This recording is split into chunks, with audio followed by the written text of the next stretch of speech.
Hello students. देखिए, कल हमने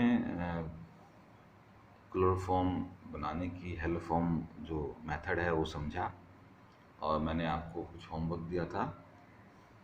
मैं उम्मीद करता हूँ कि वो सभी ने किया होगा। चलिए आगे बढ़ेंगे। आज हम बात करेंगे क्लोरोफॉर्म के भौतिक गुणों की। चलिए, भौतिक गुण क्या हो सकते हैं। देखिए, पहला है रंगहीन भारी द्रव है।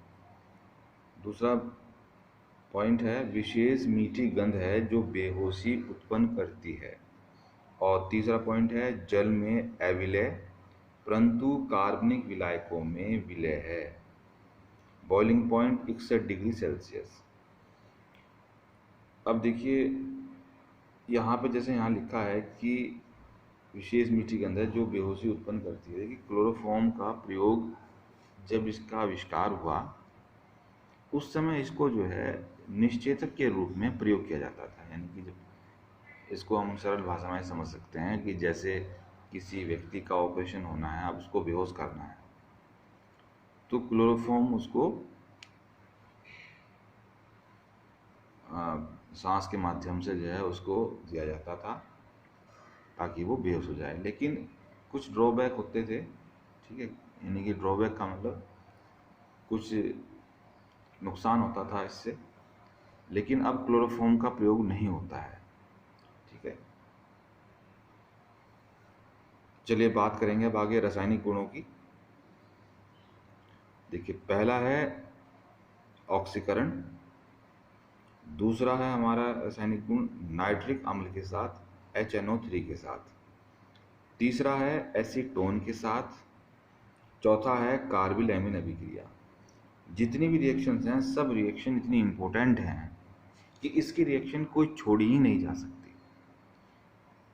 अगर मैंने 4 ही रिएक्शन लिखी हैं, देखिए रिएक्शन तो और भी होंगी लेकिन मैंने लिखी ही 4 हैं जो कि आपके उत्तर प्रदेश माध्यमिक जो बोर्ड है उसके अनुसार बड़ी महत्वपूर्ण है। तो आप इनको बड़े ध्यान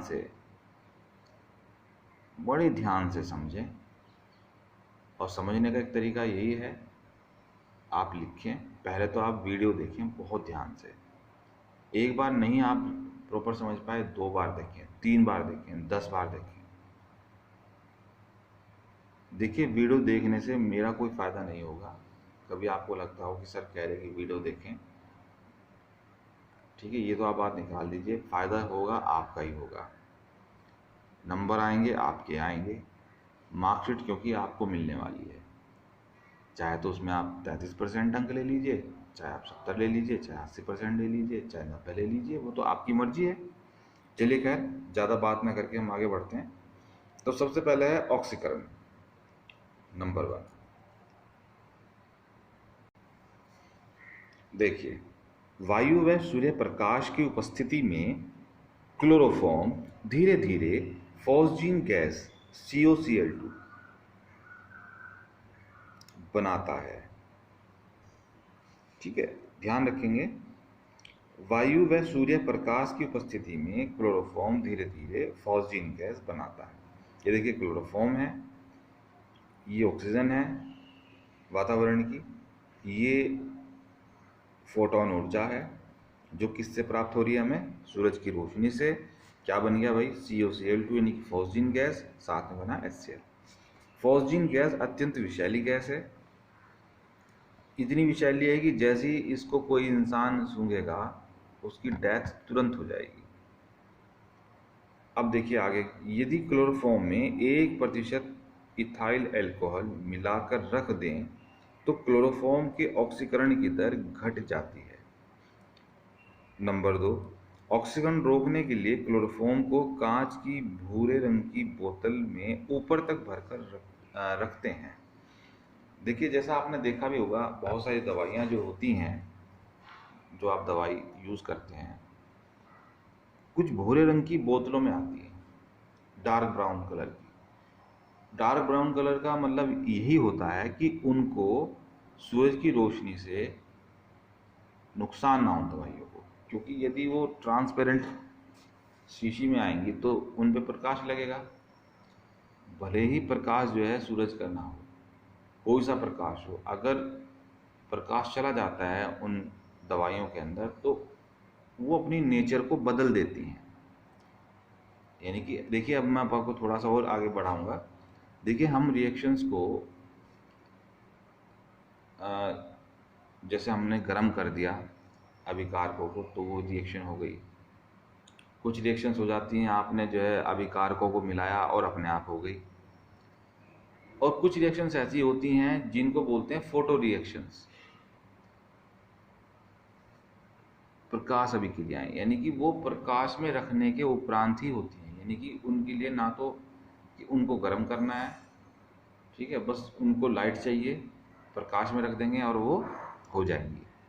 तो हमें ध्यान रखना है, अगर हमें, क्योंकि अक्सर क्वेश्चन आता है बोर्ड में कि क्लोरोफॉर्म को आप जो है भूरे रंग की बोतल में क्यों रखते हैं, तो आपको बताना है कि ऑक्सीजन रोकने के लिए CHCl3 को कांच की भूरे रंग की बोतल में ऊपर तक भरकर रखते हैं। अब देखिए, ऊपर तक क्यों रख दिया, ऊपर तक क्यों भरा, क्योंकि जब उसमें बोतल में जगह ही नहीं होने की तो वायुमंडल की जो ऑक्सीजन है वो कहाँ जाएगी, भाई जगह ही नहीं है, एयर कहाँ जाएगी, एयर कहाँ से घुसेगी, कहाँ घुसेगी अंदर। जब ऊपर तक भर देंगे, ऊपर से आपने उसमें क्या मिला दिया, 1% इथाइल अल्कोहल मिला दिया, तो ये क्या काम करेगा, ये ऑक्सीकरण की दर को घटा देगा। तो जो ये ऑक्सीकरण हो रहा है हमें इसको रोकना है। दो तरीके हैं, एक तो आप जो है 1% इथाइल अल्कोहल मिला दें, दूसरा जो है आप उसमें मतलब जो आप क्लोरोफॉर्म की जो बोतल है उसको ऊपर तक भर दें। अब भूरे रंग की बोतल में ले लें, क्योंकि अगर सनलाइट नहीं मिलेगी तो ऑक्सीजन भी नहीं होने का। तो ये प्रोसेस है। तो अब आपको पता चल गया होगा कि भूरे रंग की बोतलों में दवाइयों को क्यों रखा जाता है। चलिए आगे बढ़ेंगे। चलिए आगे है हमारे पास दूसरी रासायनिक अभिक्रिया, जिसमें हमने नाइट्रिक एसिड के साथ रिएक्शन करनी है क्लोरोफॉर्म की। देखिए, क्लोरोफॉर्म है और ये है नाइट्रिक एसिड या नाइट्रिक अम्ल बोल दीजिए इसको आप। ये कंसनट्रेट है। देखिए, ये हमने अपनी सहूलियत के अनुसार लिख लिया है। बाकी ये है HNO3, ये है नाइट्रिक अम्ल HNO3। देखिए HNO3, 2 ऑक्सीजन ये थे और एक ऑक्सीजन ये थी। अब देखिए, यदि आप ये चीज़ जैसे सीखना चाहते हैं कि सर ये आप कैसे लिख देते हैं, तो इसका बहुत अच्छा तरीका है जो आपने 11वीं में सीखा, लुई बिंदु सूत्र। आप अगर लुई बिंदु सूत्र को जानते हैं तो आप इजीली जो है बॉन्ड फैला सकते हैं। किसी भी अणु को जो है आप उसकी बॉन्डिंग स्ट्रक्चर के अनुसार लिख सकते हैं। ठीक है, तो आप थोड़ा रिवीजन करें, लुई बिंदु सूत्र बनाने का प्रयास करें। चलिए खैर, ये आपके ये देखिए क्लोरोफॉर्म है, ये नाइट्रिक अम्ल है। तो देखिए, ये क्लोरोफॉर्म का H और ये नाइट्रिक अम्ल का OH, देखिए मिलके हमने यहाँ पे कटिंग लगा दी है। ये अलग जल बन जाएगा, यहाँ पे वाटर बन गया। और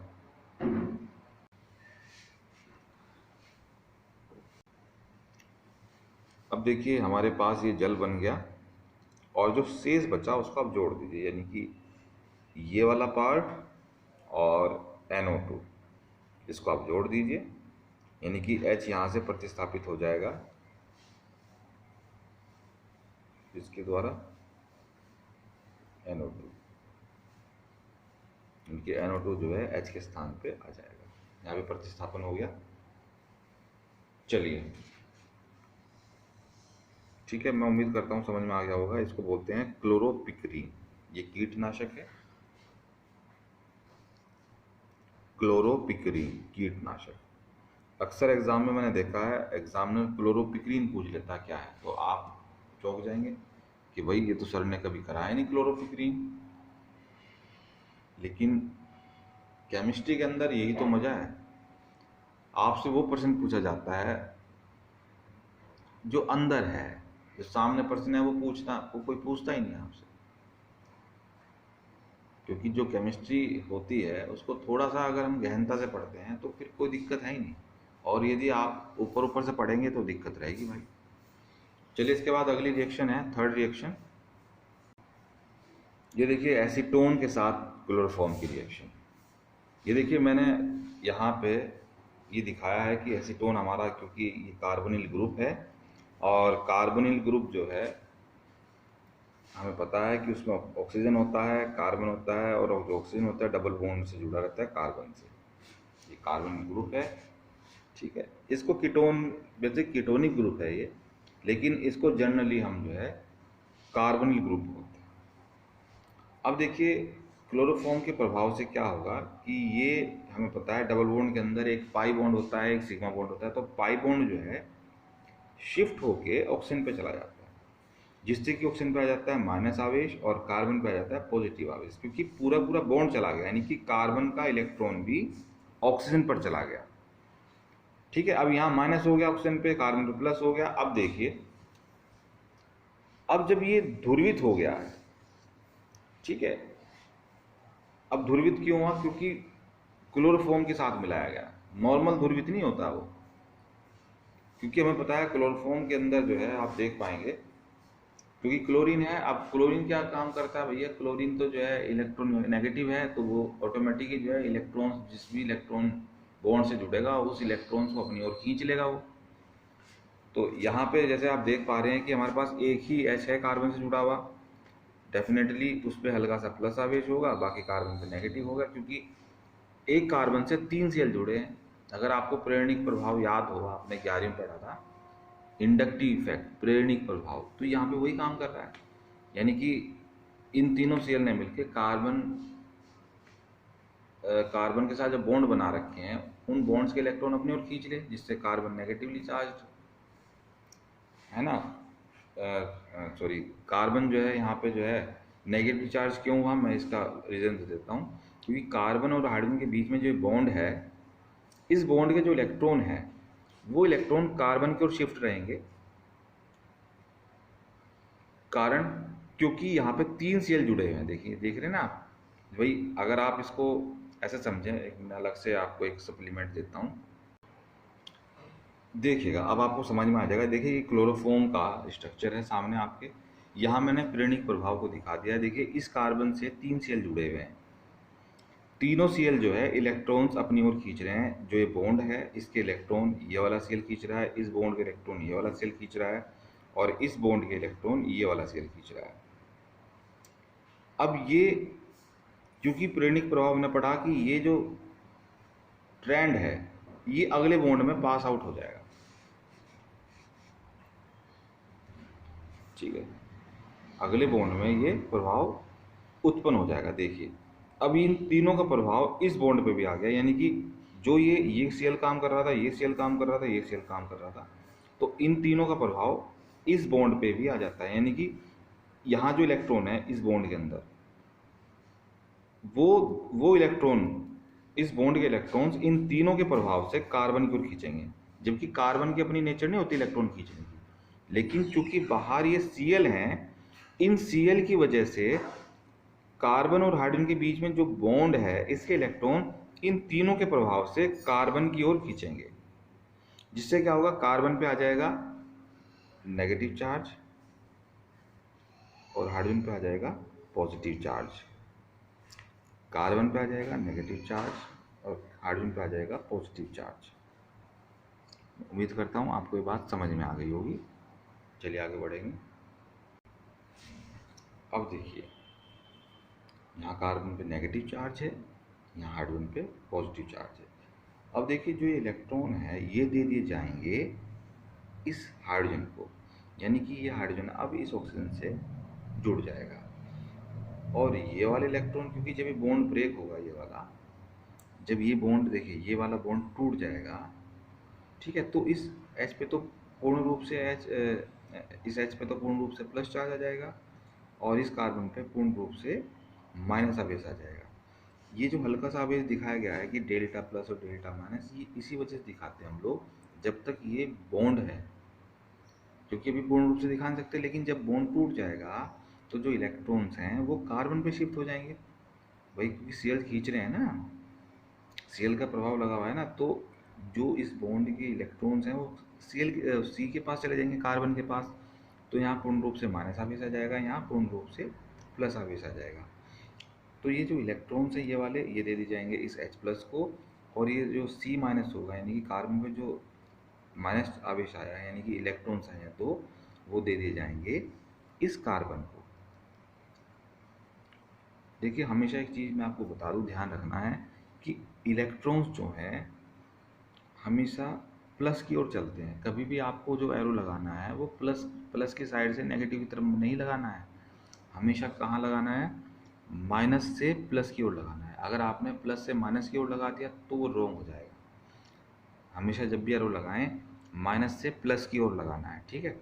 अब देखिए ये इलेक्ट्रॉन यहाँ और ये वाला इलेक्ट्रॉन यहाँ, चलिए देखिए इस ऑक्सीजन से जुड़ गया ये H, और इस कार्बन से जुड़ गया ये CCl3। ये हमारे पास बन गया क्लोरीटोन, नींद लाने वाली दवाई। चलिए आज के लिए इतना ही करेंगे। आज हमने 3 रिएक्शंस करी। अब देखिए आपका काम क्या है, आपको इनको लर्न करना है, इनकी प्रैक्टिस करनी है। जितना प्रैक्टिस करेंगे इतना ही आप सीखेंगे। चलिए अपना ख्याल रखें, कल मिलते हैं।